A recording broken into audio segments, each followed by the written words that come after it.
The township of Sips. Marsh's Fish Pond. Local time 1500 hours. Thalmin. The cold hit me first. 100 tiny daggers poking, jabbing, and prickling at the skin beneath my fur. Then it was Laypool, and the combined weight of both armor and soaked fur that dragged me mercilessly down into the depths. Dread filled my short-bound heart as icy panic threatened to rip the breath from my lungs. But I defied it. I resisted it, by embracing both discomforts, as the former kept my mind alert, whilst the latter added much-needed speed to this race to the bottom. I reached for Emberstride, gripping onto its hilt while I attempted to ignore the murky depths of the unknown growing darker by the second. Fear, not only of the unknown but of entrapment beneath the surface, threatened to swallow me whole, but I persevered, focusing not on the impetus behind this irrational fear, but instead on the figure just out of sight, the small barely visible child that continued reaching, flailing, but ultimately failing to free themselves from the grasp of this most vexing of Nexian creatures. Seconds ticked by as the kelpie's seaweed-like tendrils kept the child frustratingly just out of reach. Then, it all changed. Squelch! We hit the swamp's squishy bottom, and I finally felt the firm grip of a smaller hand embracing my own. At which point the gates of Infernium sprung open. Strips of kelp-like tendrils gripped both my wrists and ankles. A coordinated attempt to bind both wrists and ankles together followed snap, but was seamlessly broken with a firm magic-aided tug. I had to act quickly. Without a second thought, I shifted Emberstride's form to that of a humble prying knife. From there, I urgently attempted to find a gap, an opening, or some give between the tendrils' vice grip and the child's ensnared torso. But I couldn't find any. The tendrils had somehow clung on skin tight, preventing any prying or jimmying of the blade between the patches of seaweed and the skin of the elf's torso. There was only one way forward, and I winced at the thought. I stared urgently into the child's eyes, but all I was met with were the same panicked expressions completely devoid of reason. Just hang on, I attempted to convey through expression alone, as I channeled both purpose and command through to Emberstride's form. We'll have to cut from the outside in. Stop when you feel flesh. Stop when you feel flesh. Stop when you feel flesh, I ordered tersely, bordering on pleading at this point, as I felt the blade making short work of the stretchy, rope-like texture of the tendrils. There we go, nice and easy. Nice and easy, keep going, girl. Stop when you feel whoosh. I felt the rope-like texture give. At which point, all I felt was that fur-raising sensation of a finely sharpened blade slicing through. Swoosh! Flesh. My heart stopped as I witnessed half of something flying off of the kelpie and onto the silt and mud below. Emotions of all sorts threatened to overwhelm me, but neither the kelpie nor my limited air gave me the privilege of time to even think. The creature bucked hard. Its rear legs and tail, which had held the child within its grasp, twitched and writhed with what looked to be pain. I leaped back, turning to Emberstride, as I uttered a simple mental command. Fire. Whoosh! Darkness gave way to the blade's flaming brightness, and through the bubbling and boiling water did I finally make out both creature and victim. Or so I'd assumed, because under the clarity of light and a deeper palpation of the mana streams did I finally see it. That was no child. In the place of a torso was some sort of greenish-grey blob of slimy mimic-like flesh. Whoosh! I snapped rightwards, dodging the kelpie mid-thought by barely an inch. It took the creature a second to right itself, but that second was all I needed to grapple with the reality of the situation. I'd been fooled, ensnared by bait from the other side of the water's surface.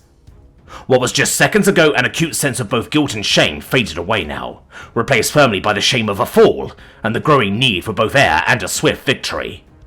The latter would necessitate addressing the former. But thankfully, owing to the bull's watery attempt on my life, I came surprisingly prepared. With a brief incantation and a disorienting sense of pressure growing around my nose and mouth, I forged what I'd hoped to have tested in less pressing situations. Aqua breath. It couldn't have come at a better time too, as the Kelpie surged forwards, dashing and then preemptively shifting paths, moving through water like a wraith and disorienting me with tendril after tendril of kelp and seaweed that zipped and surged through the water with as much swiftness as the beast itself. The Kelpie's intent was clear. This was all a game of exhaustion and disorientation to it, as each dash of its form and each strike of a tendril stirred both silt and mud to obstruct any hope of sight. This prompted me to shift to mana sight, but by that point it was too late. The beast emerged out of the murky and muddy waters mere feet in front of me, slamming its front legs hard into my chest plate. I convulsed, even with my chest plate absorbing most of the blow, sparks of its enchantment having been scraped away from the barbed hooves that ran against it. The force of the impact forced me to fall back against the muddy bed of the pond with an unceremonious thud. Gargle! I let out the last of my air involuntarily. Primal panic settled as instincts told me not to breathe in. Flashes of a prior life or death encounter, one bounded not by mud and silt but by marble and magic, suddenly crept into view. My heart dropped as I struggled and fought against both instinct and memories gone rabid. For the briefest of moments, I almost saw him instead of the beast of a Kelpie. Calm, calm, calm, I cried internally, before my lungs eventually gave out. I sucked in a breath and drew in not water, but air into my nose and mouth. This proved to be enough of a call to reality to pull me back to the moment. A renewed surge of confidence filled me following this development as I quickly picked myself back up, dusting myself off with a burst of energizing magic before quickly scouring the local mana streams for the troublesome creature. The difficulty in doing so in its native habitat proved to be an obstacle, but not too much of an obstacle, especially when it was poised for another, rather basic attack. It was a mere animal after all. Magically gifted and clearly modified by the life archives, yes, but it was an animal all the same, which meant fighting it was a lot more straightforward than a battle with Ping or his followers. Let's finish this, I uttered through a garble of air, garnering a series of bubble-filled snorts from the wild creature as it surged straight towards me. I held my ground, arms and legs poised to propel myself through the murky depths as I felt the impact of our collision reverberate from my very core. I could have very well boiled the creature to a crisp, perhaps even decapitated here and now with Emberstride by my side. But a swift grip of his hilt and a split second hesitation I sensed within Emberstride's core gave me pause for thought. No blood needed to be spilled today, especially not one of kindred spirits. And so I committed to another path, a more painful, dangerous, perhaps life-threatening path, but a path that would address my needs amidst these developing circumstances.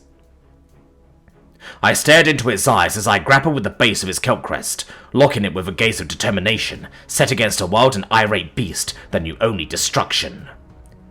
Submit, I declared, as I wrangled and pushed it forward with both the might of muscle and magically aided motion alike, my legs kicking away the sharp-hooved attacks of the beast.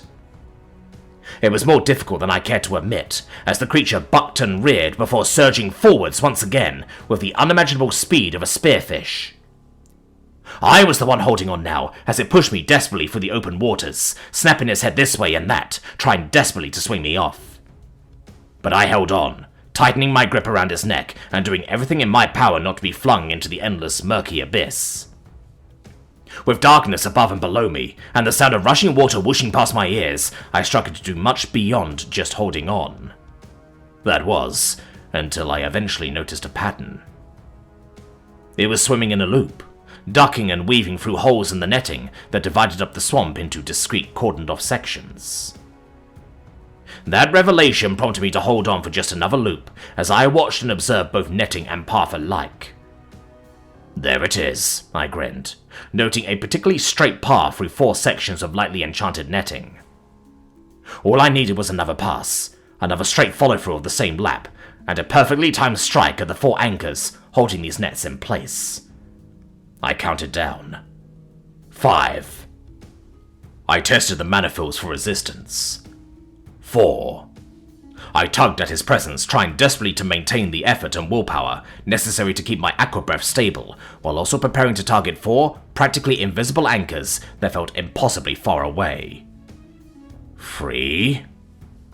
I took a deep breath, struggling to hold on, struggling to maintain breath, and struggling to keep my concentration on the fast-approaching targets. 2.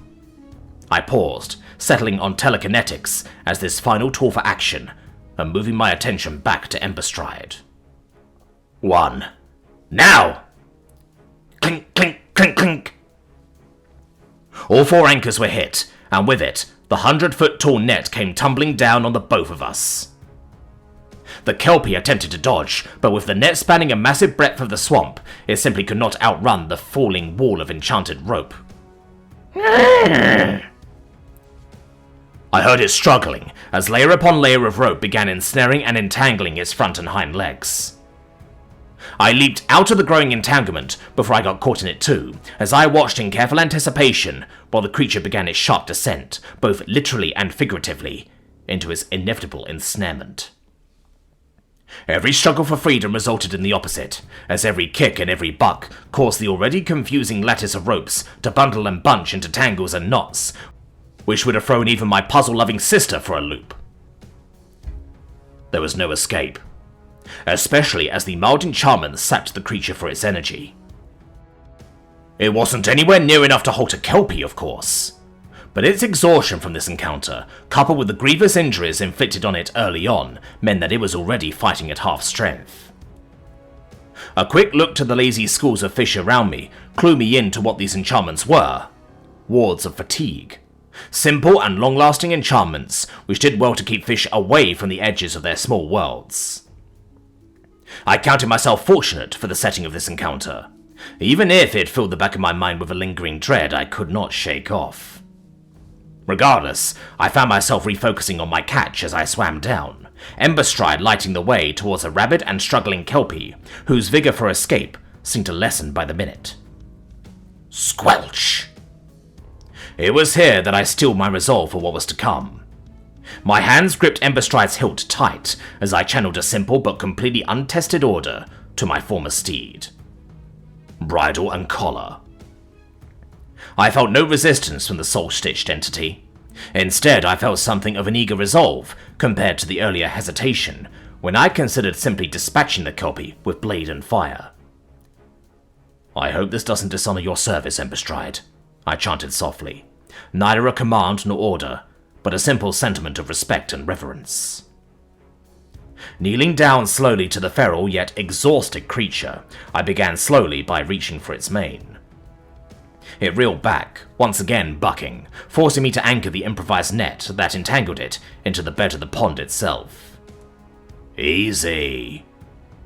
I spoke simply, my words muffled through the water, as I once more reached my hand behind its neck. It didn't reel back this time, sensing what was probably futility in its binds, as I managed to finally grip tightly onto its mane, before softly running my hand up and back down its nape. This motion was repeated many, many more times, until the beast finally stopped kicking and bucking, and was left just softly squirming against the silt and mud of the pond's bend. I'm going to cut you loose now, I spoke slowly. Don't try anything foolish. There was no response other than what I imagined to be a deathly glare from one of its abyssal eyes. That didn't stop me from slowly cutting it loose, however, as I moved to position myself firmly and with uncompromising confidence upon its back. Once free, Ember Stride quickly morphed into exactly what I needed, as my hands were quick to slide on and buckle the bridle that slipped effortlessly onto the front of the Kelpie's snout, before wrapping around back to the nape of its neck. The creature reared its front legs higher and higher still in an effort to dislodge me. It failed. And once that reality settled in, a tense silence soon followed. Up, I ordered, pulling hard on the bridle, only to yet again elicit a deathly glare from in front of me. Whoosh! The township of Sips. Marsh's Fish Pond. Local time 15-20 hours. Emma. This was taking too long, I thought to myself, as I ruled the last batch of fishermen back to shore. I recalled our conversations in the dorm regarding Thalmin's newfound interest in studying some advanced second-year survival magic following the whole pool episode. Aquabreath, he called it. Theoretically the only spell you need for long-term survival underwater, he'd reiterate. But still, even with Aquabreath, this was taking too long. My harried thoughts continued as I desperately scanned the swamp for any signs of activity. Sensor readings and the constant presence of air bubbles arising to the surface were all the hints I had at Thalmin's current condition. Indeed, as several buoys holding up the fish pond's perimeter netting started sinking, I knew he was up to something big down there. Which was all the more reason why I was desperate to help. Evie, please run the ground analysis again. I know the suit might sink, but surely there's some position we can get into to avoid... Negative. Lakebed traversal not advised. Projected ground pressure exceeds substrate bearing capacity. All possible attempts will result in high likelihood of immobilization. High likelihood still means there's a slim chance we'll succeed, I countered. Acknowledged. Operator may also succeed at spontaneous flight. Probability curves are identical, the Evie shot back. But before I could address its rebellious streak, something unexpected happened. Whoosh! A jet of water shot out from the middle of the swamp, stirring both panic and alarm amidst the crowd that had gathered at the shore. Move! Move! Everyone away from the pond! The Satyr and Elf Guardsman trainees yelled, as they attempted to corral any onlookers as best they could. I instinctively moved for the moon gun, unholstering it and aiming at the head of the Kelpie. My trigger finger was poised to tense until suddenly I saw there was another head poking from behind it. Ow! A familiar, ecstatic voice emerged amidst the otherworldly neighing and demonic whinnying of the objectively evil-looking waterhorse. Yet, in spite of its appearance and the otherwise crazy look in its eyes, Thalmin seemed to be in control of its trajectory as it sprinted and trotted up and down the surface of the swampy waters. This didn't seem like a flex or a chance to show off either, as it was clear there was still some jockeying for power happening on the back of that horse. Subnautical traversal no longer required. Thalmin! I yelled. My gun still trained at the Kelpie's head. Do I shoot or... Don't! I have this! Under control! The prince yelled out, in between the Kelpie's attempts to buck him off, each one generating bursts and explosions of water that sprayed tree and onlooker alike. I didn't take any chances, however, as my arms remained poised and ready, my trigger finger itching to dispatch the creature at even the slightest hint of full-on rebellion or danger to Thalmin. Eventually, however, things started to calm down. Following successive bursts of mana radiation, I noticed both the pace and the ferocity of the Kelpie drawing closer and closer towards exhaustion. It took a good 10 minutes, and it would have been some intense arm ache if it weren't for the actuators and compensators in my suit, but things eventually did come to an end, as Thalmin brought the creature to shore, where it stood ominously above both the crowd, and even me. Nobody spoke. In fact, many started scurrying away in complete and utter fear as it whinnied and neighed. The silence was deafening, but what came after it made the build-up all the more palpable. Alert! Localized surge of mana radiation detected, 300% above background radiation levels. Several kelp-like tendrils shot out of the defiant sea beast, only to be intercepted by just as many vines and roots from the trees and plants around it. Make way, all of you! Lord Lesip's voice cut through the cries and murmurs of the crowd as he marched forwards in a suit of full plate mail. Eventually, the Kelpie's tendrils receded, and the various vines and roots proceeded to ensnare it, staking all four of its hooves down into the muddy and upturned dirt. What is the meaning of this? The elf yelled, turning to face Thalmin, then me, before once again turning to the Lupanor Prince with a barely contained fury. Well, you see, there was a Kelpie attack, and I meant this current configuration, cadet. Lesips rudely interrupted me, only to have Thalmin cut in just as soon as he'd finished reprimanding my attempts at clarification. I've dealt with the Kelpie threat, Lord Lesips. He spoke regally and with a natural confidence that Eleanor would struggle to match. The Sips took a moment to regard that explanation, his eyes scanning both Beast and Lupinor from head to toe, several times over. "Is that so?" the elf shot back with skepticism. "I see little other explanation as to how I am sat atop of it, and not churned to bits within it, Lord the Sips," Thalmin offered with an exasperated breath.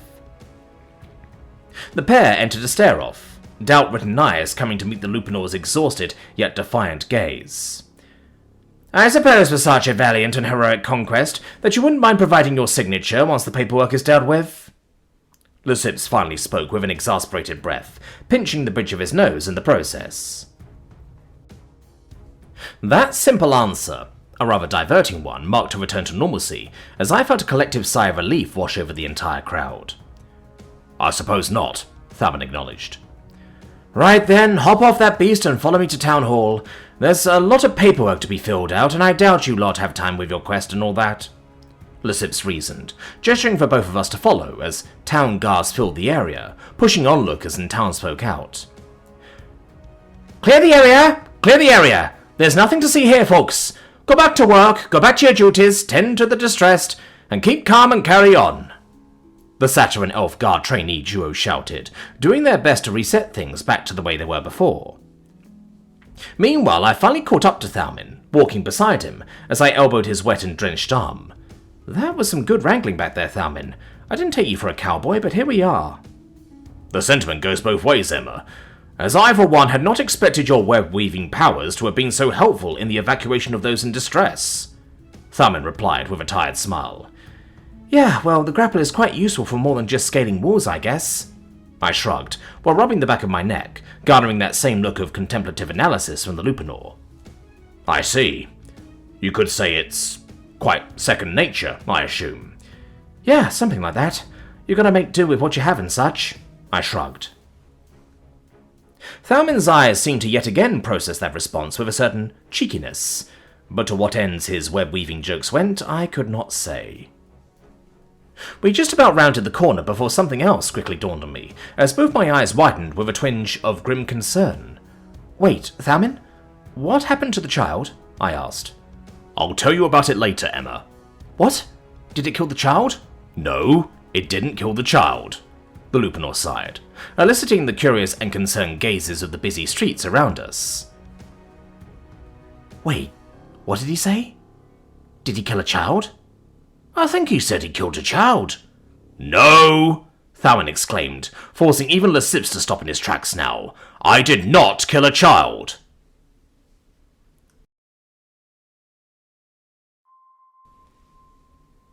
A flash of light. The beginnings of an explosion. Then nothing. I was floating. In nothing. Neither light nor sound nor lapel nor wind entered my senses. Not 1 ounce of my being, nor the weight of my body responded to my commands. I was suspended. I was floating. I was, for the briefest of moments, nothing. The Crown Herald Town of Elisir. Lord Mayor's Manor. Guest Wing. Puddle Jumper's Respite. Local time 1510 hours. Inner Guard Captain Anoniarus Fratal. The failsafes kicked in, and with it came the necessary pain of forcible retethering. Memories, both real and perceived, stitched to a soul that had momentarily wandered too far, assumed command of more than it could control, and witnessed anomalies that should not have existed. I felt everything, past and present, including the burning of my lungs. Splash! Ah! Ah! Ah! I rose to the surface and coughed, expelling both water and phlegm, while gasping greedily for air. "Captain?" a voice called out, muffled by the water still trapped in my ears. "Captain, are you all right?" he continued, as he tugged and pulled my limp form out from the waters of the pool. "Ah," I managed out meekly, but finding neither muscle nor magic through which to express any intelligible responses.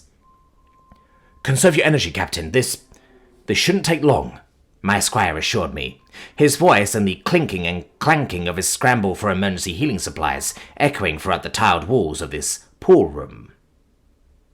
I shifted my gaze, the only thing I could do at that point, as my eyes landed on the mosaic opposite of my form. A mosaic depicting the final moments of my memories prior to death. "Here," Squire Ledwin announced, holding several crystals above my limp and near-lifeless body. "Ahem. Tal, Hester, Rata, Ifra." He chanted slowly, methodically, following the procedure of a guardsman-in-waiting down to the last letter. A part of me found this to be amusing. Another part found it rather ironic that both master and student had, and currently were, dabbling in magics outside of our specialties. But such were the compulsions that came with the gift of sapiency, and the generous allotments that came with the inner guard. We were allowed to be curious, to experiment beyond what most guards would find acceptable, which was precisely the point. I breathed in deeply, this time of my own volition, as I felt both power and energy returning to my cold and drenched form. Ledwin seemed to notice this, as he continued prattling through the excessively extensive lines of incantations, healing what was probably everything under his eternal gaze. More than half of which were absolutely unnecessary. Finally, however, after what felt like eternity itself, I found the energy to move, as I attempted to sit up, only to be halted by Ledwin. "Captain, please, conserve your energy. I'm not done." "I'm freezing, Ledwin," I shot back with a hiss, prompting the man to reach towards a row of towels, levitating the entire bunch to me in under scarcely a second. Sorry, Captain, I forgot. You ran through the entire protocol all while ignoring the most basic of resuscitation procedures," I seethed, as towel after towel was wrapped, then eventually heated. I let out a sigh of relief following this, as Ledwin's stream of apologetics began as if on cue. "Sorry, Captain, I was just too focused on your soul that I ignored the needs of the body? Rookie mistake," I interjected, before simply shaking my head. "But such is to be expected from apprenticeship." I shrugged, as my gaze once more turned to the mosaic in front of us. One depicting what was undoubtedly the subject of my newfound interests. The Blue Knight. "She killed me—" I stopped, clearing my throat before shifting my statement. "She killed the Vorpal Chimera much faster than I expected." "That I witnessed, Captain," Ledwin acknowledged without question, "which, forgive me for my presumptiveness, explains why you were away for longer than expected. At least, that is what I assumed was the cause for your prolonged recovery, what with the unexpected efficacy of the Earthroamer's weapon preventing a more prepared departure from the Chimera's soul." I narrowed my eyes at that first remark, ignoring Ledwin's ramblings and reflexively reaching for my watch, only to find it missing. "How long?" I questioned tersely. "Over 12 hours, Captain. It is currently under 2 hours before evening." My expression remained unchanged at that revelation, in spite of the sharp pang of turmoil surging within my very core. Memories of that interlude, the space between tethers, returned to me with the ferocity of an unrelenting gale. A chasm of nothingness consumed me, where the Vorpal's soul was cast upon death. Listlessness seeped in, a haze of confusion following my frantic disentanglement from the beast's soul.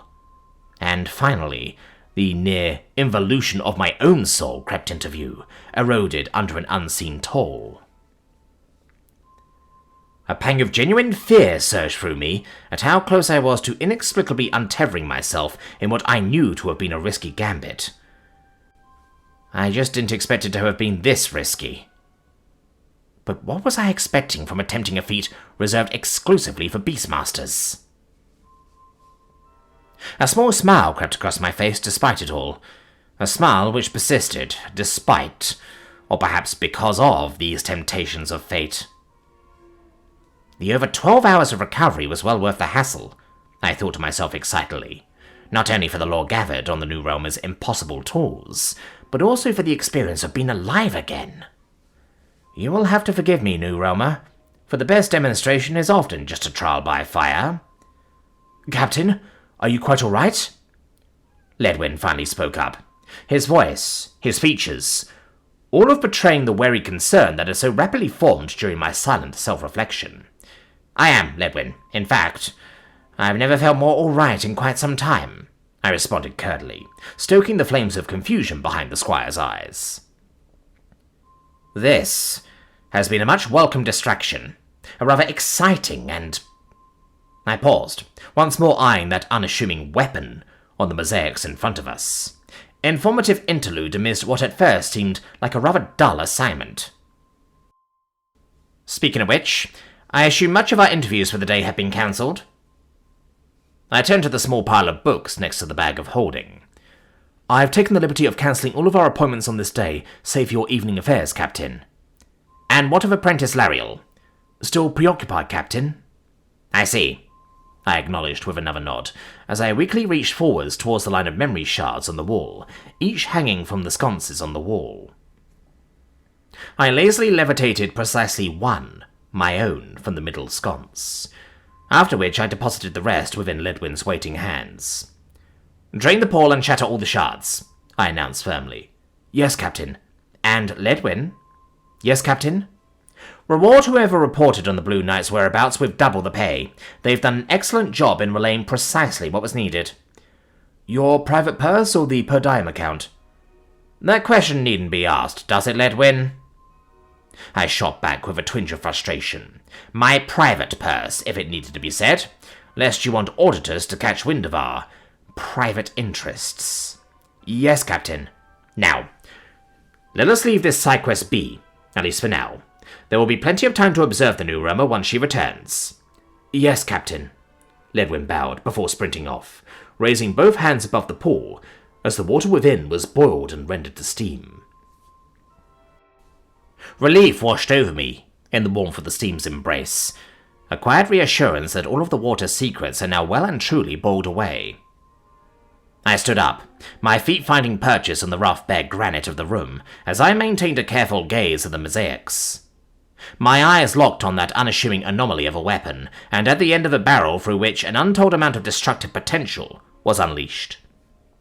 I watched until every last textured tile was slowly bleached back into its primordial blank white state. "I do so wonder, what exactly are you, Earthrealmer?"